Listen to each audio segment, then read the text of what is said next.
Hey, what's up everybody, and welcome back to another episode of, Quick Chats. Today we're having a look at Outriders, the only thing I have played in the past 4 weeks. You're not here for that. What is Outriders? It is a looter shooter from the mines that brought us the fun, yet strangely average, Bulletstorm. They also made Gears of War Judgment, and worked on Fortnite. Interesting. History lesson aside though, you're here to find out whether Outriders is worth your hard-earned $60. And it could be. Just depends on who you ask and what you're after. Outriders is a fun looter shooter that had much more potential than it could ever live up to. The world is a gaping maw, ready to devour a good shooter. But why isn't Outriders that shooter? Or in the very least, why isn't Outrider that shooter yet? For me, Outriders is one of the worst gaming experiences I've had in the past few years, but not for the reason you think. It just satiated the lust for a good looter shooter long enough for me to remember what a good looter shooter is, and what it could be, and exactly what I want from it. And this just couldn't exactly quench that thirst. When you look at the flop, the absolute colossal waste of a money flop that burns so much potential for a beautiful game called Avengers by Square Enix. Did you think that Square Enix would partner with someone like People Can Fly to release a looter shooter that feels like a modern co-op Gears of War? And it's really hard to place in a box, mind you. It feels half-baked yet oddly complete. Cracks in the masterfully layered plaster covering the holes in all drywall. The drywall in this case would be the game's single-player experience and story. This has been a very debated topic, with a pretty strong 50-50 split for those for and against. The story follows you, an Outrider, an elite exploration unit sent from the rotten, destroyed Earth to scout out a new home among the stars for the human race. A fresh start after destroying the once beloved Earth. But, as expected, the new planet... Wait, what? Enoch? Is not as hospitable as they thought. After landing and dealing with a douchey boss, you set out to follow the signals of some scanners they dropped on the surface earlier on. While you're there, some funny black stuff happens, and you pick up a new strange signal and whoopsie daisy, there's a storm, and then things kinda go pear-shaped after that. Long story short, you get some superpowers from an angry storm. Said angry storm destroys anything in its path except for a few selected life forms who gain whooshy powers, and bam! An Altered is born. You get 4 classes: the sneaky hobbitses, the trickster, to the Fantastic Four's Candlehead, to the Thing, and I don't know, this metaphor's kind of falling apart, maybe like Dr. Freeze and Poison Ivy's bastard child. Up to that point, and throughout the entire show, it follows a certain blueprint akin to a B-grade action movie. So if that's your thing, go ahead and enjoy it. If not, then the writing will come across as cringy and pretty bad. But not all games can be The Last of Us. Bad writing, cheap jokes aside, it was fun. After finishing the main quest entirely, I went back to finish all of the side quests. Some of them were a bit boring and mindless, just shoot this person in the head, find that thing there after shooting this person in the head, and some of them had a bit of a Borderlandsy giggle with you helping someone out of a porta potty. If the story isn't your thing, fear not. Leaving the world on tier 1, you can power through the entire story in 5 hours or so. Even if you skip the cutscenes, it can be even quicker. Wait, what's this world tier thing, Paulie? Well, the closest comparison I could draw would be to Diablo 3's Torment levels, a general difficulty that sets the toughness of the game and adds a rarity multiplier and experience value to the game as you play throughout the story. But unfortunately, that's where the comparison ends. Unlike Diablo 3, there isn't really a reason for you to play on a higher difficulty than 4 or even 3. On tier 3 in Outriders, you'll gain gear on your current equipable level, and all enemies will be the same level as you. So playing on world tier 4 would mean that enemies are 1 level higher than your character's level, and the gear you equip is 1 level higher than your character's level, and so on and so forth, all the way up to 15.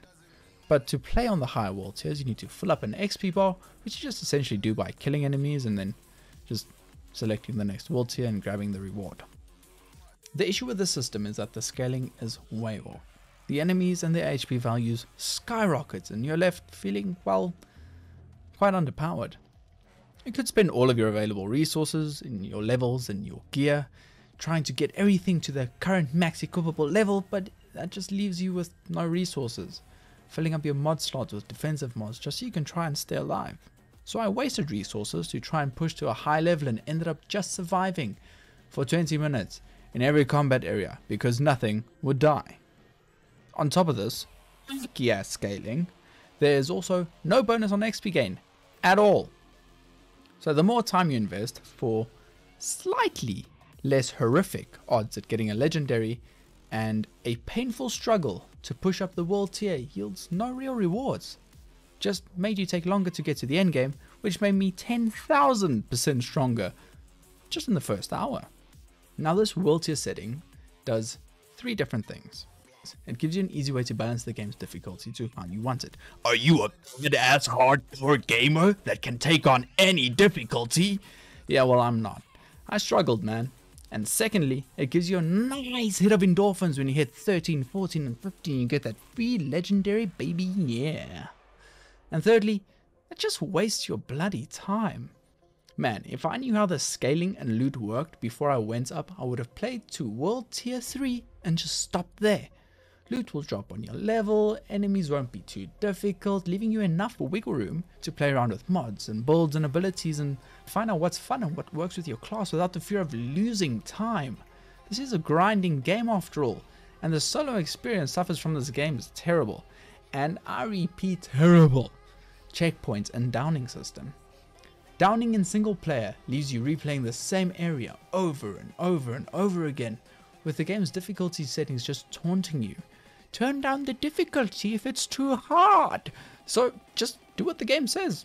Turn down the difficulty if it's too hard. Okay? You're not going to miss out on anything.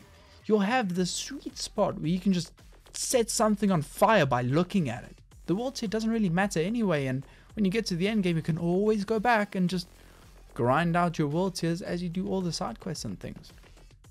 Now this neatly segues into the game's loot and modding system. This is where Outriders shines. Any weapon or piece of armor you salvage that has a mod, you now have unlocked in your character's crafting menu. This is by far the best part of the game. This style of customization of your gameplay drastically changes how your character and skills and weapons act, and is one of the best parts, and one of the only reasons people actually played past the story's end, if they even made it that far. Hitting that RNG loot machine and finding the gear you need with perfect god rolls and the perfect mod slots and maybe just one of the mods you need, but then you can like tweak it by rerolling the other one. Man, that shit hits you with like 4 blueberry chocolate bars worth of endorphins. It feels good, but what do those mods actually do? Well, they turn you into a name-taking, throat-shitting, Duke Nukem bubblegum chewing god. The combat feels good. When you're clicking heads, dropping comets, and watching hordes explode from just your bullets and counting limbs as they fly off the screen, and oh man, it just feels so good. Power fantasy nerds, eat your heart out. This is what makes Outriders fun. This is what makes you want to keep playing the game. This is what the game is about. This is unfortunately the reason I've stopped playing. To accurately describe the game's balance, I'd have to make you picture a clown on a tightrope using a unicycle, balancing a house of cards on the tip of his nose. It's a mess that somehow works. The content is hard in the sense of damaged sponge enemies that take you 10 years and 7 months to kill, or even being overwhelmed by some little perforating shit stains as you try and focus down the alpha and you just get staggered into oblivion. But damn, when the murder starts, it just doesn't stop. The brilliant design of screw cover, kill everything and try to stay alive works wonders for the adrenaline pumping moments that leave you a breathless puddle of sweat and nerd bonus in your chair. But as well as this works to get you from generic point A to generic point B, it also highlights some of the frustrating concerns of the game that have been patched out, but I still felt the need to list them here to make myself feel better. Questions like, why is there even cover in the first place if you rarely use it? Whenever you try, you get rushed, or you peek out your head a millimeter just to have a barrage of rifleman bullets, or a god tier third eye marksman sitting across, taunting you from afar, popping around into your head every time you move out. Why when I blink with my trickster, do I go nowhere? I just end up standing in the middle of a bunch of enemies with a shotgun that just tickles the enemies from afar. Why do I, as a pyromancer, a character whose innards are literally made of molten flames, do I have to roll to try and put out a fire? I have to win a victory over the game's stupid mounting mechanics just to roll into a group of staggering bastards and tornadoes of hellfire. And then while I'm on it, why don't I have tornadoes of hellfire? I want it, Daddy, and I want it now! The fun genocide you commit on an alien planet with a cheesy story leaves a bittersweet taste in your mouth, like a lemon zest cheesecake. What makes it taste a bit more bitter than sweet is the game's endgame's uncanny ability to make you feel like you need more power. You need to go faster. You need to kill quicker. This is all due to a bad endgame loot grind. Yeah, it's fun at first, but so is getting Hepsi from that hooker last week. And now I feel terrible and stressed about what I can do to get rid of it. The endgame is a time-based trial where you complete boring stand-in circle exercises and kill things quickly. And don't get me wrong, killing things quickly is the best part of the game, but when it's all you do in the same 4 odd places because the others are inefficient due to how long they take, it gets pretty boring. Combine that with some mods not working, or some mods working too well, or some mods just not working correctly with other mods, or your gun for that matter, and some insane downscaling and broken matchmaking, and servers being down at launch. Why are we even surprised at this point? Or just not able to sign into the game? Oh, and I forgot one of the best parts. Inventory wipes, man. In the beta, and in the first few weeks of the game, some players had their inventories and stashes wiped. And wait, let me quickly check here. Yeah, okay, so people still, to this day, I think about 4 or 5 weeks after launching the game, can't use those characters. This bug was in the beta, which was a month long, guys. For Pete's sakes. Did that stop me from playing the game? No, it didn't. They expertly managed to plaster a wall so cracked and broken that I didn't notice until I was 30 hours in. And then it was too late for me. I was too curious about the game, having fun in co-op with a friend of mine. What my trickster, pyro, or technomancer would be capable of, given the right mods, sets, or legendaries. I wanted to look cool. By the way, there's still no transmog system in this game. The cat was out of the bag, and the cat was way too curious to go too very far away from Outriders.